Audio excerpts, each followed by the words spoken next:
Salut à tous et bienvenue dans mon ranch. Et maintenant qu'elle démarre, on va enfin... Tu te calmes. On va enfin pouvoir avancer un peu plus maintenant le projet. J'ai acheté du liquide de transmission automatique, donc de la Dextron. On a du liquide de transmission, on a les vieux bails d'essuie-glace tout morts, on va les changer. J'ai acheté des Weeper tout neufs. Alors il va falloir adapter un truc, mais bon on va regarder ça ensemble plus tard. On a aussi acheté un entonnoir forcément pour dropper ça dans la transmission, mais avant toute chose, on veut s'assurer que l'entonnoir fonctionne et qu'il soit bien étanche. Alors on va le tester tout de suite. Un remplissage de transmission Je vais crever. d'un Jerry. Eh bordel, c'est la même couleur que le liquide de transmission du coup. Non, non, non, je m'en bats les couilles, tu finis.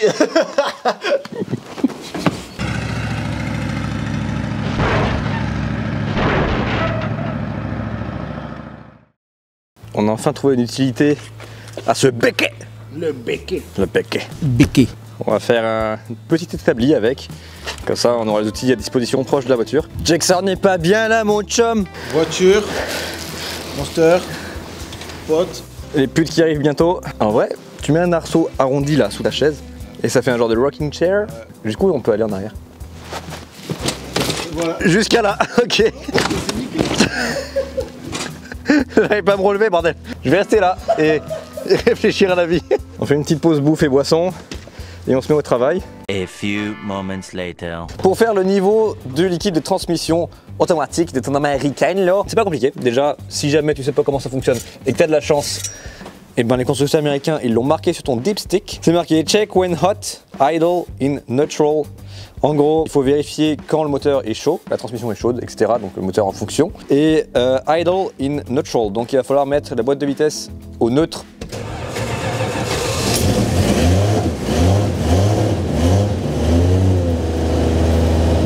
Donc là maintenant, on va vérifier le niveau du liquide de transmission. Vu que le moteur est fonctionnel, on est déjà sur le neutre en fait. Je vais refaire le niveau. Et ensuite on va switcher en park, en drive, etc. et voir si ça bouge. Alors vas-y, tu peux en mettre pas mal. Hein. Wow, mais il en manque tellement. Je pense qu'on va pouvoir mettre toute la bouteille en vrai. Hein. Oh, de ouf. Ah, j'ai l'impression. Waouh. Allez, allez. 2 litres quand même déjà là. Ouais. Non. On est bon pour aller chercher un autre bidon, je crois. Ah ouais, là c'est sûr. Ça n'a même pas monté le niveau tellement il n'y a rien. Bordel. Elle était vide de chez vide. Ah, attends, juste pour le test. Ouais, j'allais te dire. Je vais shifter, mais à mon avis, il va rien se passer.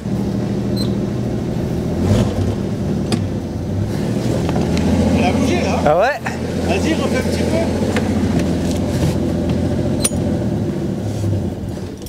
Ah, la connasse, elle a calé. Donc c'est bon signe. La transmission n'est pas morte, c'est juste qu'il n'y avait plus de fluide en fait. Mais je suis même pas étonné parce que c'est souvent ça le problème des boîtes automatiques en vrai. Hein. Une fois à la casse, j'avais redémarré une Cadillac qui est arrivée aussi. Et pareil, au début, elle démarrait, nickel, sans problème, même encore plus facilement que celle-là. Et pareil, transmission, il se passait rien. J'ai mis du fluide, boum, et c'était reparti comme en 40. Bordel. Je vais juste débrancher la batterie au cas où, vu qu'on part, je vais pas laisser ça comme ça. Putain, sinon. Je la rigueur vite fait. Ouais. En plus, on va pas loin donc. Je vais éteindre la caméra. A few moments later. Alors qu'est-ce que tu fais là, mon chum? On va essayer de l'attaquer un petit peu plus fort que juste lustrer. On l'attaque avec du grain 1000. Du 1000. Ensuite on va descendre au 1002 ou 1005. 1005 ça va aller direct. Ok. 1005, 2000, 2005, 3000 et un petit coup de lustrage et normalement sans trop galérer on devrait réussir à se trouver un brillant. On devrait réussir à remonter du brillant. Un brillant comme Danny. Comme Danny. Danny brillant. Ouais, le but c'est d'essayer de retrouver un peu ce bleu d'origine qu'elle avait. Ouais. Ce light blue. Bon là en vrai, regarde tu vois tout ça là, tout ce qui s'enlève. Ouais. Bon, faut voir si c'est pas non plus là. Je pense pas que ce soit trop la peinture, mais je pense que c'est plus la crasse tu sais, ouais. qui s'est mis avec le temps. On pourrait suivre vite fait. On a contre-jour, je sais pas si on va bien voir l'image, mais waouh. On a contre-jour du coup. Sinon on le refera en plein soleil. Ouais. Pour ça là on fait un test vite fait, si ça marche on va directement de l'autre côté. Et regarde déjà sans l'avoir lustré, qu'elle soit un peu mouillée mais sans l'avoir lustré tu vois déjà qu'elle a une... Un peu plus propre déjà. Ouais, déjà tu vois qu'elle a un peu plus de reflets. Ah la touche déjà c'est une peau de bébé le truc. Oh. T'as vu ça? Waouh. Oh. Putain ouais la différence c'est un truc de dingue.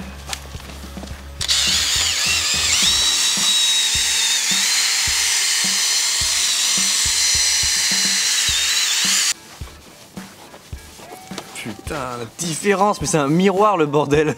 Là, ça commence à briller un peu. Waouh. On voit que la peinture, effectivement, elle date, hein, tu vois qu'il y a plein de micro-rayures dedans, etc. Puis bon, t'as des gros patchs comme ça là, de peinture qui a cloqué. Mais putain, elle brille, elle est quand même super bien revenue. Hein. T'as des trucs intéressants à dire.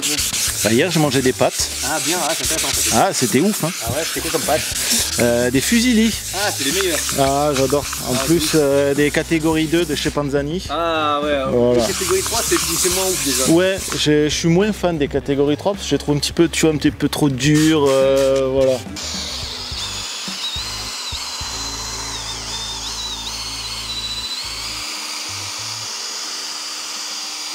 Ça comme chauffé. Différence. Mais du coup maintenant l'avant elle est même plus raccord avec la bagnole on dirait. C'est clair, elle a été rajoutée. Je veux la lustrer pour la rendre bleue comme elle est d'origine, le plus qu'on peut, mais en gardant un peu la patine qu'elle a, les endroits où la peinture elle s'est barrée, bah ça restera comme ça, etc. Ouais, ça peut être pas mal. Mais réussir au moins la rendre bleue, c'est un truc de dingue la différence quoi. Oh, c'est tout doux et tout. Voilà, je vais la caresser souvent ma voiture maintenant. Avant que le copain finisse de gosser avec sa bébelle, je vais essayer de voir si j'arrive à sauver ces essuie-glaces. Forcément c'est des essuie-glaces très spéciaux et je pense pas que ce soit possible de retrouver ça pour un prix correct effectivement. Donc ce qu'on va faire, on va improviser comme d'habitude. Ma spécialité, l'improvisation avec la bite et le couteau. On va récupérer ces essuie-glaces de marde achetés chez Action. On va les découper pour récupérer juste le caoutchouc et on va essayer de les installer sur les rails de ces anciens essuie-glaces. Parce qu'en plus c'est des essuie-glaces spéciaux tout chromés, tout stylés qui vont avec la Dodge et ça serait dommage d'en mettre des tout modernes, tout noirs, tout moches. On va démonter ça. On va regarder comment c'est branlé et essayer de comprendre un petit peu le business. Si je tire dessus comme un bourrin, ça fait quoi? Il faut m'entendre ici. I am a bourrin. Ok, j'ai rien dit, ça n'a pas marché. C'est solide en fait leur connerie. C'est pas cher mais c'est solide, ils font chier. Ouais, grave. Pour une fois qu'on voulait un truc fragile, c'est de la qualité, putain, merde. C'est bon, je l'ai eu. Maintenant, on récupère juste le joint là, le squeegee. Ah, t'as réussi, parfait. Ouais. Et maintenant, on va regarder comment c'est fait sur l'ancien. Donc en fait, t'as comme un espèce de rail en aluminium. On va essayer de le sortir sans le niquer parce que lui, on en a besoin. Ah ouais. Putain, mais ça n'a rien à voir, bordel de merde. On dirait qu'on a mis un coup de peinture, mais juste sur l'aile. Oh, la différence. J'ai réussi à libérer mon essuie-glace. Ah, on a juste le frame. Tiens, le balai d'essuie-glace en caoutchouc. Donc on va enlever le caoutchouc et on va essayer de voir si on arrive à y glisser le nouveau là-dedans. Donc j'ai récupéré mon petit bidule et on va mettre le nouveau dedans. Ça se glisse alors? Ouais, hein, ça a l'air de bien vouloir coopérer. Après, à voir si l'essuie-glace sera efficace. Ah oui. Ça se trouve que le balai va pas être bien placé à plat et ça va essuyer comme de la merde. Et il y a un truc qui m'inquiète un petit peu, enfin qui m'inquiète, que j'appréhende, mais que je pense que je vais devoir passer dessus, on va dire. Et je parle pas de ta soeur. Oui. Quoi? Si tu regardes bien lui, ouais, tu vois qu'il est encore relié au moteur. Mais quand tu checks celui côté du passager là, il fait sa vie tout seul, indépendamment du reste. Il me semble que Mopar, c'est des espèces de petites rondelles en plastique de merde qui ont tendance à claquer avec le temps. Et je pense que c'est mort là-dessus, il va falloir qu'il aille checker sur eux là. Oh non, il pleut sur mon pare-brise. Eh, en vrai ça va. J'ai 2 vitesses sur mon essuie-glace. Franchement ça fait la job hein. Nice, nice. Bon bah j'ai l'essuie-glace qui fonctionne, faut juste que je répare cette petite rondelle en plastique de marde là, qui fait que l'autre il s'embarque pas. Aussi un autre détail que j'ai pas encore dit en vidéo, mais pour le capot j'ai un petit souci, c'est que même quand il est supposé être bien clenché là, bah en fait il l'est pas vraiment. Là-dessous c'est tellement rouillé que l'espèce de U qui vient s'emboîter dans le mécanisme, ben il descend pas assez bas. Donc le mécanisme j'ai levé au maximum et il est pas encore assez haut. Et lui, j'ai essayé de le redresser, mais il est trop tordu. Donc, ce que je vais faire, je vais mettre les hood pins. Les hood pins, le truc qui fait très muscle car aussi, là, l'espèce de machin chromé rond qu'il y a de chaque côté. Comme ça, le capot, il tiendra fermé. Parce que là, franchement, déjà, ça passe pas au contrôle technique, c'est sûr. Et puis, si tu roules, et puis que d'un coup, ton capot, il fait ça, tu te chies dessus ta race, surtout sur l'autoroute. Parce que s'il fait ça, après, c'est fini. Donc, je vais mettre des hood pins, ce sera plus sécuritaire, ce sera aussi stylé, ça fera muscle car, encore une fois. Encore un autre truc qui va s'en venir sur la Dodge qui n'était pas prévu à la base, mais bon, c'est pas Je sais grave. pas si tu savais, il y a une option sur ces Dodge Ah ouais? qui s'était habitué du coup à avoir des problèmes de moteur. Ouais. Genre c'était logique que quand tu sortais de ta bagnole, en fait c'était pour aller voir le moteur. Ah bah oui. En fait tu faisais ça, t'étais énervé, tu fais ah putain. Hop, et Ah, tu fais ça de suite, tu vois. ah oui, en fait, c'est une option. C'est le road rage. Broadway. Et tu vois, et tu peux directement accéder à ton Ah, moteur. c'est bien pensé en vrai. Hein. C'était par rapport à la puissance à laquelle tu claques ta porte, t'as le capot qui se déverrouille. C'est vraiment pas con. Bah en fait, je vais garder ça comme ça parce que j'aime bien cette option.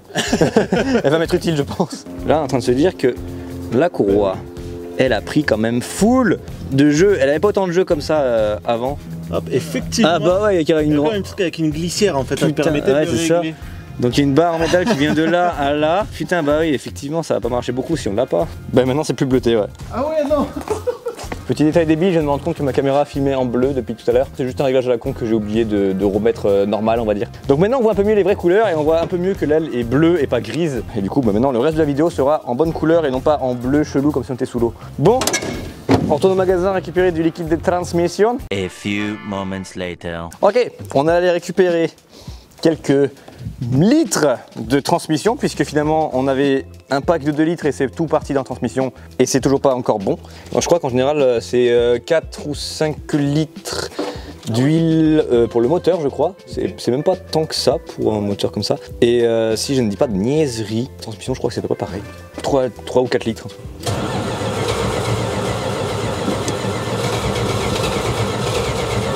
Oui. Est-ce que t'as encore de l'essence?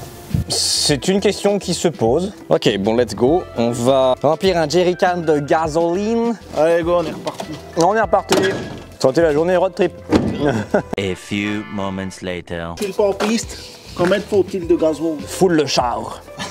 On est parti du concept qu'il n'y a plus d'essence. J'espère que c'est juste qu'il n'y a plus d'essence et pas que la pompe à essence a claqué. Et après, quand on aura fini avec la transmission, on va checker toutes les ampoules si tout fonctionne. Parce que ça aussi, il faut que ça passe au contrôle technique. Bon, moi, je retourne comme ça.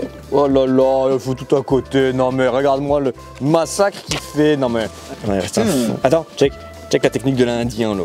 Qu'est-ce que je fais dans ce cas là? Je le fous à l'envers, cet enculé là. Ah ouais, tu sais que t'es pas la moitié d'un coup quand même. On dit souvent que j'en suis incomplet, mais je crois que c'est un compliment. Et voilà, poltrone e sofà. Artigiana quaida. Yeah. Pasta. Mais pas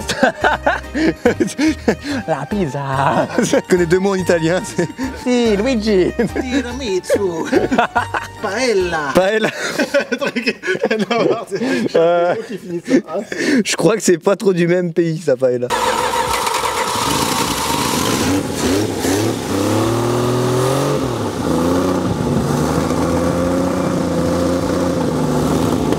Il y a comme rien du tout pour l'instant. Ah bah ouais.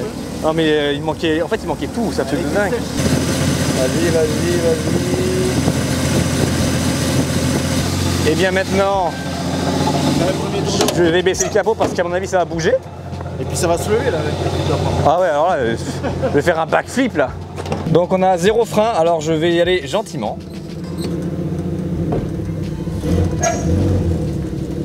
Et putain de sa mère, elle est vivante.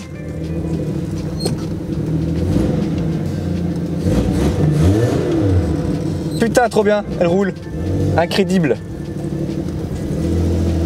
La direction assistée fonctionne. Oh putain, elle roule.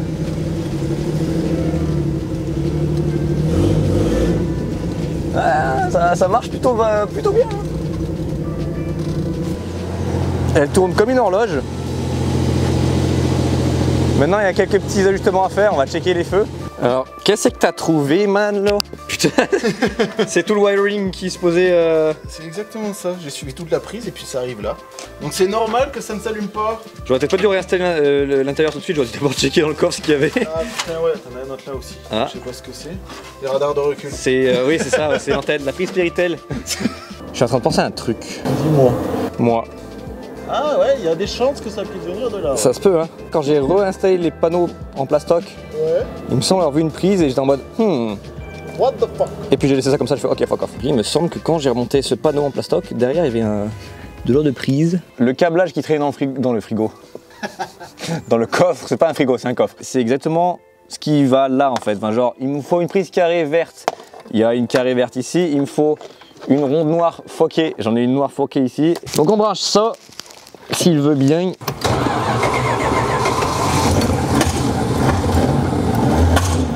Oh, elle fait des méga backfire. Ah Ouais. Ah bah là déjà, tu vois, j'ai la lumière des plafonniers qui vient de s'allumer. Il y a les éclairages de plaque, ok. Ça déjà c'est un bon truc.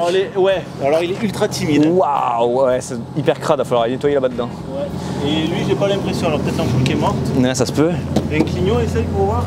Clignotant là.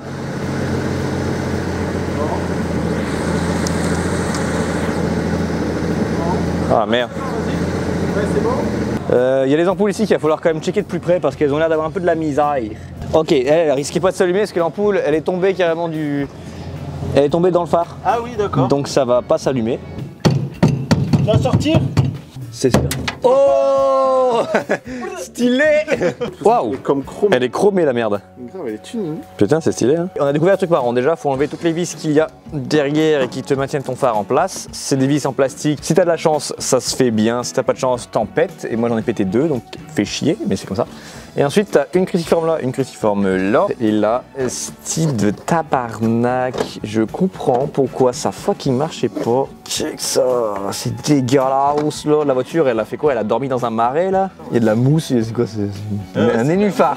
Clairement dingue ça. Je pense que le phare a dû prendre la flotte à une époque. L'eau a dû stagner pendant un moment. T'as même bouffé du coup la couleur à lui. Couleur à lui, merde. Ça vaudrait le coup, tu sais, à la rigueur, tu le démontes, Ouais. un coup de bombe à lui et puis On t'es y reparti sur un reprend. truc un peu plus nickel. Bah, je crois qu'on va faire ça. Hein. Bah ouais, vas-y. Donc j'ai une éponge, je vais aller rincer ça, mettre un coup d'éponge là-dessus déjà. Comme ça au moins on aura un Lui aussi. beau cabochon. Hop, comme ça. Lui aussi, vas-y, ouais. Voilà. Attends, on branche les mouse. Les ampoules, needless to say, elles sont nazes. Il y a même une espèce de stalactite dedans, c'est chelou. J'étais pas prêt psychologiquement pour ça là.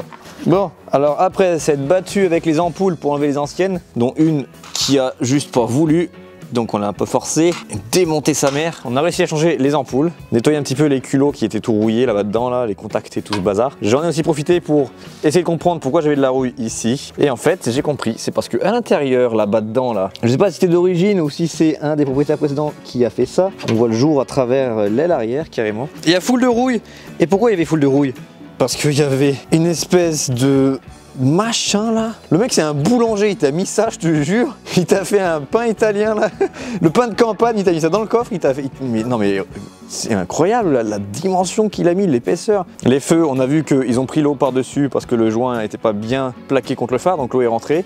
Ça a rempli les phares, ça m'a fait rouiller les ampoules, ça m'a foutu de la terre de partout et il y avait un écosystème dans chaque phare carrément, donc on a tout démonté. On a tout repeint ici, et ils vont être neufs, ils vont être sur la coche. Là, copain est en train de faire du masking tape, il va nous refaire ça aux petits oignons là.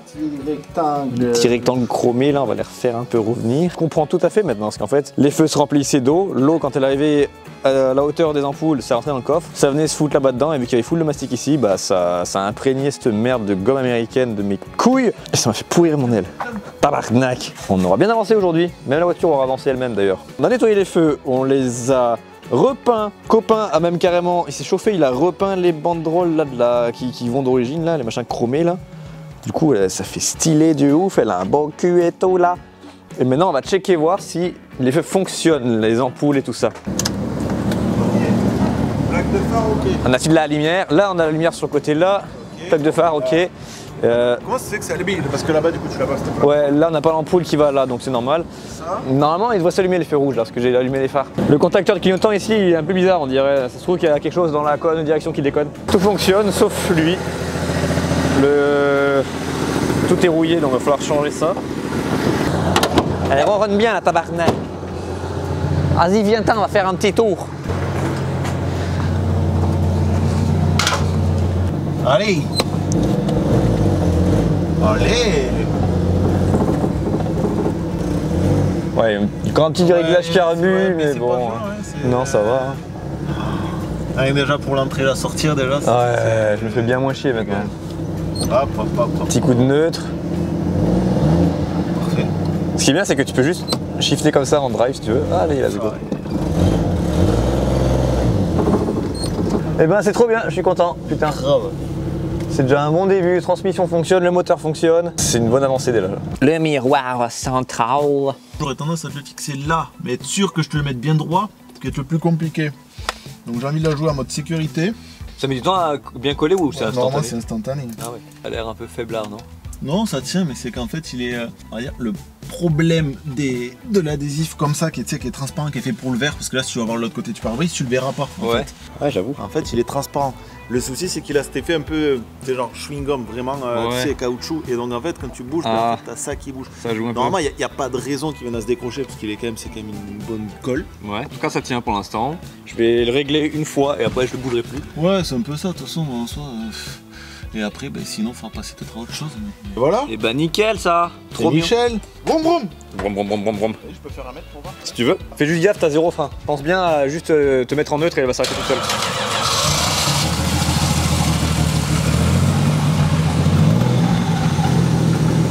Waouh. Quel beau char.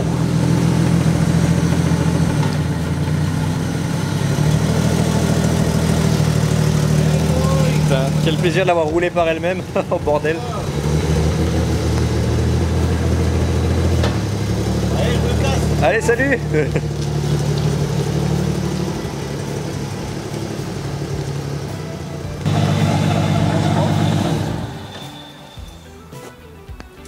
C'est un bel outil.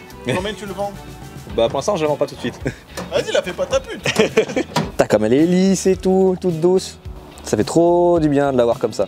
C'est tout pour la vidéo d'aujourd'hui, mine de rien, on a quand même passé toute la journée ici. On a bien avancé, on a bien bricolé, donc la carrosserie, il y a moyen de faire un truc propre, tout en gardant un peu la patine, forcément, là où il y a l'époque, ça restera comme ça. Mais au moins faire revenir ce bleu. Le capot, alors j'ai pas montré parce que dans une autre vidéo que je n'ai finalement jamais faite parce que j'ai perdu les rushs comme un con, j'avais fait sauter le mastic qu'il y avait par endroit là, pour voir un peu l'étendue des dégâts. Donc bon, le capot en tout cas, j'enlèverai et je le repeindrai. J'ai vu dans les commentaires qu'il y en a qui trouvent qu'il est bien comme ça, mais moi blanc, je sais pas, je trouve ça moche. Noir, ça irait mieux. Noir dans cet état-là, ça aurait été pas mal, mais là, vu qu'il est blanc, moi j'ai du mal personnellement. Donc sur ce, je vous dis, pensez à vous abonner, à liker, partager, commenter, etc. comme d'habitude. Et je vous dis à bientôt dans une prochaine vidéo. Tchuss!